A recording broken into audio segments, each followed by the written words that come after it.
कोविड-19 के पैंडेमिक में 16 महीने होने के बाद और ये सेकंड वेव के 3 महीने होने के बाद हम एक ऐसी बीमारी से जूझ रहे हैं जिसका नाम है म्यूकोरमाइकोसिस। ये फंगल इन्फेक्शन है और ये फंगल इन्फेक्शन कोविड के मरीजों को जो ठीक होके बाहर निकल रहे हैं उन लोगों को हो रहा है जिन लोगों को डायबिटीज था या कोविड की वजह से डायबिटीज हुआ या बहुत ज़्यादा स्टेरॉइड देने की वजह से डायबिटीज हो गया या वर्सन हो गया।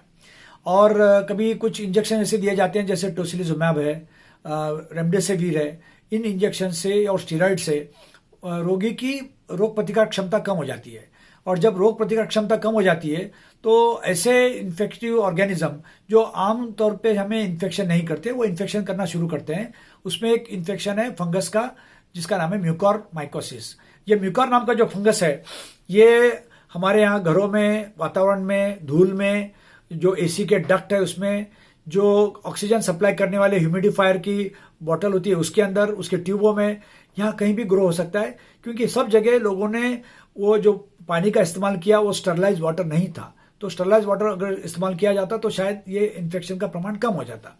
अभी किसी भी कारण से अगर इन्फेक्शन हो गया तो इस इन्फेक्शन के वजह से काफ़ी लोगों को जान जा सकती है क्योंकि इसमें मौतों का दर 17% से लेकर 50% तक है। और इसके अंदर नाक, उसके पीछे के साइनस, आंखें, ब्रेन और लंग्स, ये चारों जगह ये बीमारी जा सकती है। तो हमें कुछ एंटीफंगल ड्रग इस्तेमाल करना पड़ता है और 3 ही एंटीफंगल इसके अंदर काम करते हैं। एक है एम्फोटेरिसिन बी, दूसरा है पोजाकोनेजोल, तीसरा है इजाउकोनेजोल। और ये तीनों जो एंटीफंगल है काफ़ी महंगे हैं। एम्फोटेरिसिन बी में 2 प्रकार के हैं, एक है कन्वेंशनल या नॉन लाइपोसोमल और दूसरा है लाइपोसोमल। लाइपोसोमल काफ़ी महंगा होता है और कन्वेंशनल जो है उसका इस्तेमाल इसलिए ज़्यादा नहीं कर सकते कि उसके इस्तेमाल से किडनी के खराब होने के चांस होते हैं। और इसके अंदर जो जिस प्रमाण में हमको रिजल्ट चाहिए वो रिजल्ट लाइपोसोमल से जितने आते हैं उससे कई गुना ज़्यादा डोज देने के बाद कन्वेंशनल से आएंगे। तो उसके अंदर साइड इफेक्ट से मरीज के मरने का या उसके ऑर्गन खराब होने का बहुत ज़्यादा धोखा होता है। अब ये जो लाइपोसोमल एम्फोटेरिसिन बी बनाने वाली 3 ही कंपनियां भारत में है और एक इंटरनेशनल है जो गिलियड है। और ये चारों कंपनी के वजह से भी जो अपने पास लाइपोसोमल एम्फोटेरिसिन बी आ रहा है वो इतने ज़्यादा प्रमाण में नहीं है कि हम सबको पहुंचा सके। तो जितना रिक्वायरमेंट है उसका लगभग 25 से 30% मिल रहा है और बाकी हमें मरीजों को हम दवा दे नहीं पा रहे हैं। अब ये लाइपोसोमल इंजेक्शन बनाने की जो प्रक्रिया है ये काफ़ी टीडियस है, इसलिए सब फार्मास्यूटिकल कंपनी इसको बना नहीं सकती। भारत में बीडीआर फार्मास्यूटिकल, सिप्ला और सन फार्मास्यूटिकल ये बना रहे हैं। इसके अंदर कुछ इंग्रेडिएंट्स ऐसे हैं जो हमारे भारत में नहीं बनते हैं और उसमें से एक जो लिपिड फॉर्म है वो जर्मनी से आता है और जर्मनी में भी इसका शॉर्ट सप्लाई क्योंकि यही लिपिड जो फाइजर का इंजेक्शन है कोविड वैक्सीन उसके अंदर भी काम आता है।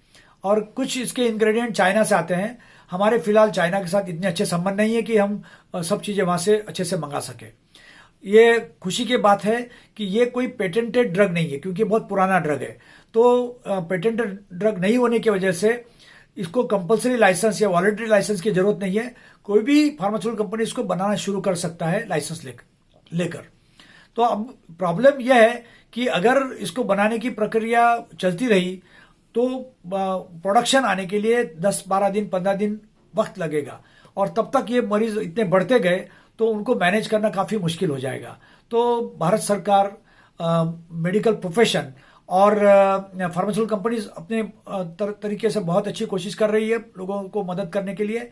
दूसरी बात यह है कि इस फंगस को ब्लैक फंगस गलती से बोला गया है और ये फंगस ब्लैक कलर का नहीं है। इसके अंदर क्या होता है कि जब ये फंगस का इन्फेक्शन होता है उसके बाद वो ब्लड वेसल को खाने लगता है, वहाँ पे अल्सर हो जाता है। वो अल्सर नेक्रोसिस हो जाता है, यानी वो ब्लड वेसल मर जाते हैं, उसकी वजह से काला दिखने लगता है और इसी वजह से इसको ब्लैक फंगस नाम दिया गया है। अब जो पार्ट में ये हुआ है उस पार्ट का कुछ पार्ट निकालना पड़ता है। आंखों में होगा तो आंख भी निकालना पड़ता है और उसके बाद इन्फेक्शन का ट्रीटमेंट अच्छे ढंग से हो सकता है।